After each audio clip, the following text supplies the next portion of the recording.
Hi, I want to show you step one of budgeting your best life budget system. Now, step one is called your financial health check, and you can get a copy of this on the front page of our website, which is www.shesavesmoney.co.uk. You can download the copy of the PDF that I'm showing you here. It's an 8-page PDF, and it consists of a checklist and some worksheets. If I turn the page over, first of all, you've got a little bit of information on the first page, and then you have this checklist. It's just a one-sheet checklist. But the first thing that you're going to need to gather is your recent bank statement. So I would get the last month's bank statement. And then you'll need to gather together 6 to 7 different colours of highlighter pens, and that's quite important. So what we'll do is I'll show you the first worksheet, worksheet number 1. And this is where you take your bank statement and you look for all your direct debits and your standing orders and any bank charges. So it's any automatic payments that come out of your bank account. You want to highlight those in one colour, so let's say pick blue colour, and highlight all those items on your bank statement and then write them down on this list. Now, it's important that you write them down in date order, in chronological order, as they present themselves through the month, because then it'll be a lot easier to keep track of them as you move through the year. So you have a column here for the date, a column here for the type of expenditure, and then a column for the amount.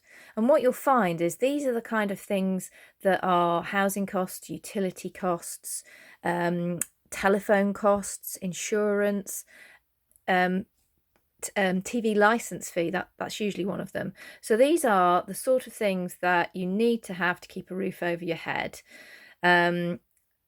And I want you to make sure that you write them down in date order. Okay, so that's worksheet number 1.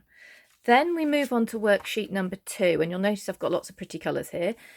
There's a reason for that. Now, worksheet number 2 is asking you to look at everything else on your bank statement.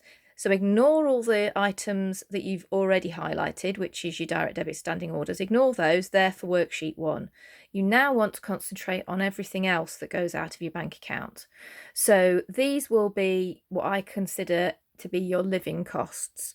So they're likely to be things that you pay for on a switch card or you take cash out and pay for. So it's things like food and groceries, household, personal items, social expenditure, transport, whether it's car maintenance, car parking, or whether it's bus fares, train fares, airfares. And then I have a column for other, which is if it doesn't slot into any of those other any of these specific categories, then you can use the other column. But each of these items of expenditure is given a different highlighted colour.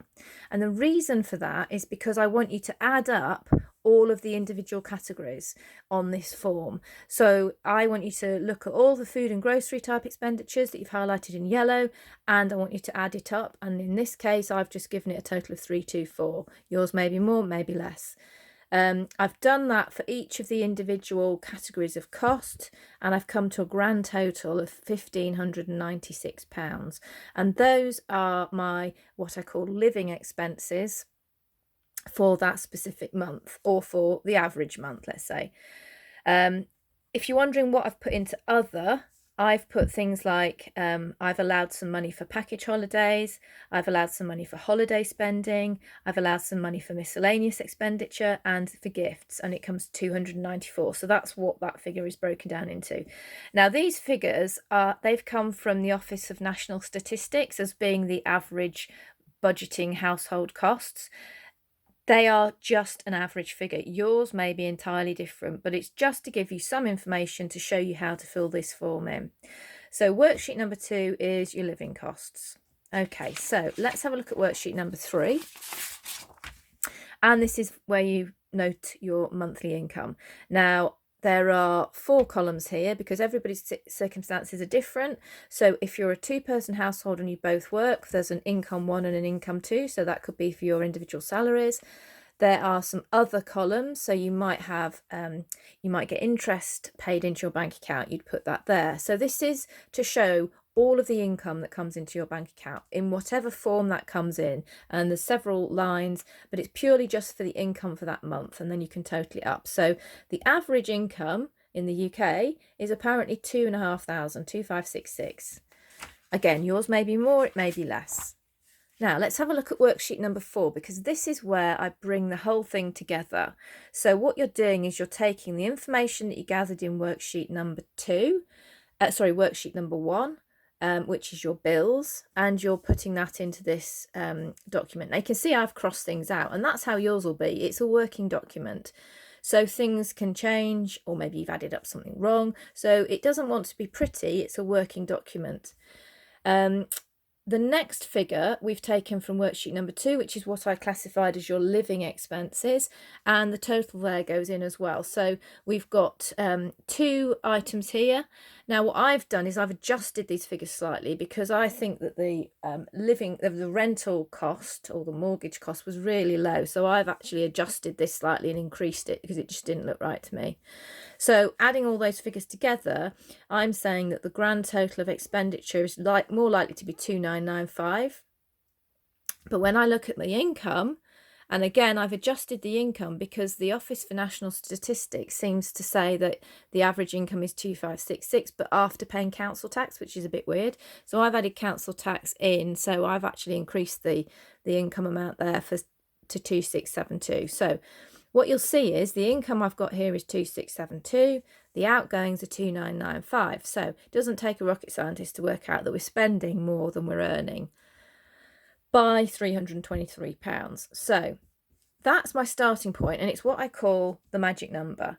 Now, the whole purpose of doing this financial health check is to see where you are at this moment in time, to analyse your income, to look at your expenses, and to get a reality check. And that's what this number is here. It's a bit of a reality check. It's saying, okay, well, in this situation, we've got a bit of an issue. Overheads are a little bit high, expenses, sorry, are a little bit high. So it gives us the opportunity to look into that a bit more. So what we'll do is that would be my next step. So step 2 of the budgeting your best life is in the next video. So let's have a look at that and move on.